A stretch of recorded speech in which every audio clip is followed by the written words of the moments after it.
Hi friends, welcome to SK innovations. இன்றைக்கி நம்ம என்ன பார்க்க போகிறோன்னா ரொம்பவே டேஸ்டியான ஹெல்த்தியான எக் பைட்ஸ் எப்படி பண்ணலான்னு பார்க்கலாம். இப்போ ஒரு பேனில் 1 டேபிள் ஸ்பூன் அளவுக்கு எண்ணெய் விட்டுருக்கேன்.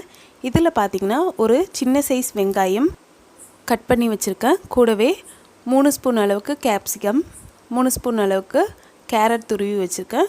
கூடவே ஒரு பச்சை மிளகாய் கட் பண்ணி இதை சேர்த்துக்கலாம். இதெல்லாம் சேர்த்துட்டு நல்லா வதக்கி விட்டுக்கலாம். இதை பார்த்திங்கன்னா மீடியம் ஃப்ளேமில் வச்சு 1 நிமிஷத்துக்கு நம்ம வதக்கி விட்டுக்கலாம். இப்போ 1 நிமிஷம் ஆகிடுச்சு. அடுத்து இதோட 1/4 ஸ்பூன் மஞ்சள் தூள், 1/4 ஸ்பூன் மிளகாய் தூள், 1/4 ஸ்பூன் தனியாத்தூள், 1/4 ஸ்பூன் மிளகுத்தூள், 1/4 ஸ்பூன் கரம் மசாலா தூள், 1/4 ஸ்பூன் உப்பு இதெல்லாம் சேர்த்து 1 டைம் நல்லா மிக்ஸ் பண்ணி விட்டுக்கலாம். இது ஒரு 30 செகண்டுக்கு நல்லா மிக்ஸ் பண்ணி விட்டுக்கலாம். இப்போ இதை நல்லா மிக்ஸ் பண்ணிவிட்டு நம்ம ஸ்டவ் ஆஃப் பண்ணிவிட்டு இதை நம்ம ஆற வச்சுக்கலாம். அடுத்து இப்போ ஒரு பவுலில் 2 முட்டையை உடச்சி ஊற்றி வச்சுருக்கேன். இதோட 1/4 ஸ்பூன் உப்பு, 1/4 ஸ்பூன் மிளகுத்தூள் சேர்த்துக்கிறேன். கூடவே கொஞ்சமாக கொத்தமல்லி இலைகளை கட் பண்ணி சேர்த்து இதை நல்லா மிக்ஸ் பண்ணி விட்டுக்கிறேன்.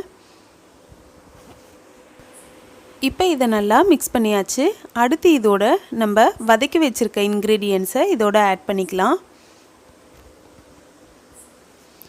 ஆட் பண்ணிவிட்டு இதையுமே நல்லா கலந்து விட்டுக்கலாம். இப்போ இதை நல்லா கலந்தாச்சு. அடுத்து நம்ம இதை ஒரு குழிப்பணியார சட்டியில் ஊற்றி வேக வச்சு எடுத்துக்கலாம். இப்போ ஒரு குழிப்பணியார சட்டியை நல்லா சூடு பண்ணிவிட்டு அதில் கொஞ்சமாக எண்ணெய் விட்டு வச்சுருக்கேன். அதில் நம்ம ரெடி பண்ணி வச்சுருக்க எக் மிக்ஸை நல்லா சேர்த்துக்கலாம். சேர்த்துட்டு இதை மீடியம் ஃப்ளேமில் வச்சு ஒரு நிமிஷத்துக்கு வேக வச்சுக்கலாம்.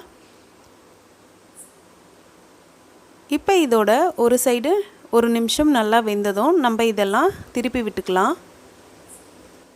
இப்போ இது எல்லாமே திருப்பி விட்டாச்சு. இதையுமே மீடியம் ஃப்ளேமில் வச்சு ஒரு 30 செகண்டுக்கு அப்படியே விட்டுடலாம். நம்மளோட எக் பைட்ஸ் சூப்பராக ரெடி ஆகிடுச்சு.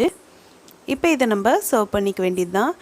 இது பார்த்திங்கன்னா ரொம்பவே ஹெல்த்தியானதும் கூட.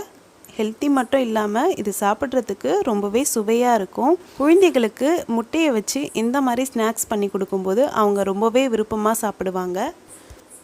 கண்டிப்பாக எல்லாரும் இந்த சிம்பிள் அண்ட் ஹெல்த்தியான டேஸ்டியான எக் பைட்ஸை செய்து பாருங்கள். இந்த வீடியோ உங்களுக்கு பிடிச்சிருந்தால் லைக் பண்ணுங்கள், உங்கள் ஃப்ரெண்ட்ஸோடு ஷேர் பண்ணுங்கள், அண்ட் எப்படி இருந்துச்சுன்னு கமெண்ட் பண்ணுங்கள். நம்ம சேனலை ஃபஸ்ட் டைம் பார்க்குறீங்கன்னா மறக்காமல் சப்ஸ்கிரைப் பண்ணுங்கள். தேங்க்ஸ் ஃபார் வாட்சிங் ஃப்ரெண்ட்ஸ்.